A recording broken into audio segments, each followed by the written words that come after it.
अनुच्छेद 51 में मौलिक कर्तव्य, मौलिक अधिकारों के हम सहित ईमानदारी से उनकी अगर पालना कर ले तो हमारा देश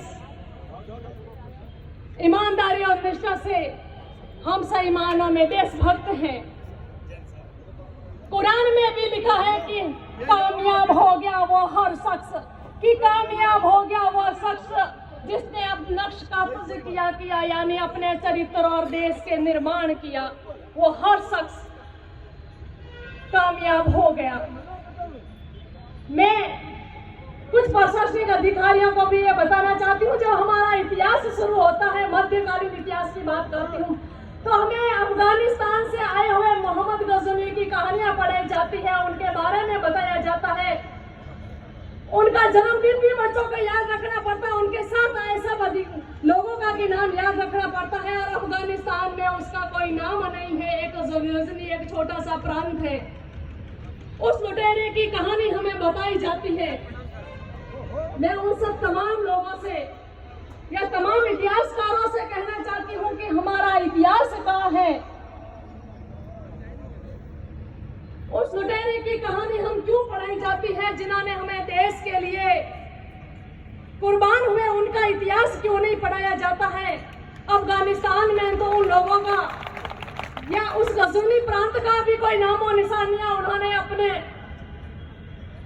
धर्म बदला है, अपनी संस्कृति नहीं बदली है। भारत के लोग अपनी संस्कृति बदल रहे हैं, उन लुटेरों के बारे में हमें बताया जा रहा है। इसके अलावा बहुत सारे बाड़मेर में भी शहीद हुए हैं, जैसे धर्माराम जी हो, उधम सिंह जी हो या मंगनाराम जी हो, लक्ष्मण जी बाकासर हो। उनकी कहानी हमारे युवा पीढ़ी को बतानी चाहिए, जिससे हम कुछ आगे बढ़ सके, युवाओं को प्रेरित कर सकते और उसमें देशभक्ति जागृत हो सके। मैं कुछ पत्रकार बंधुओं से भी कहना चाहती हूँ कि ऐसी कहानियां लोगों के सामने ना बताई जाएगी। आफ्ताब कौन थी, सरदा कौन थी, कितने बड़े चाकू से उनको मारा गया।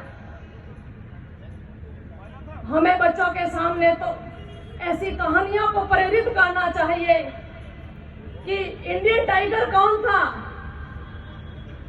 रविंद्र कौशिक जैसे की कहानियां हमें बच्चों के सामने सुनानी चाहिए। मेरे सामने कुछ वीरांगनाएं बैठी हैं। जब एक सैनिक छुट्टी में आता है घर पे और जब युद्ध शुरू हो जाता है तो वो घर से उनको वापस बुलावा आ जाता है, तो वो घर से किस प्रकार से जाता है, वीरांगना उसका किस प्रकार से मनोबल व्यतीत करती है। मैं एक कविता के दौरान आपको बताना चाहती हूँ कि एक वीरांगना किस प्रकार से एक अपने सैनिक को अपने युद्ध पे लड़ने के लिए भेज देती है, वो उनका मनोबल किस प्रकार से उत्साहित करती है। सारे सैनिक बैठे हैं, सैनिक भाई और मेरी वीरांगना बहनें बैठी है। वो ऐसे कहते हैं कि तुम पहले ही पहचान चुके थे ये पथ कांटों वाला है, कि तुम पहले ही पहचान चुके थे ये पथ कांटों वाला है। पग पग पड़ी शिलाएं कंकड़ में कांटों वाला है, कंकड़ में कांटों वाला है। दुर्गम पथ अंधियारा साया, कि दुर्गम पथ अंधियारा साया, फिर मखमल का सपना कैसा, कि मखमल का सपना कैसा। वो एक अपने पति को भेजने के लिए दिल पर पत्थर रखते हुए फिर वापस और बोलती है कि इस पथ पर बढ़ने वालों को सिर्फ बढ़ना ही आता है, कि इस पथ पर बढ़ने वालों को सिर्फ बढ़ना ही आता है। केवल आती है पग में बाधाएं, बस उनको लड़ना आता है, बस उनको लड़ना आता है।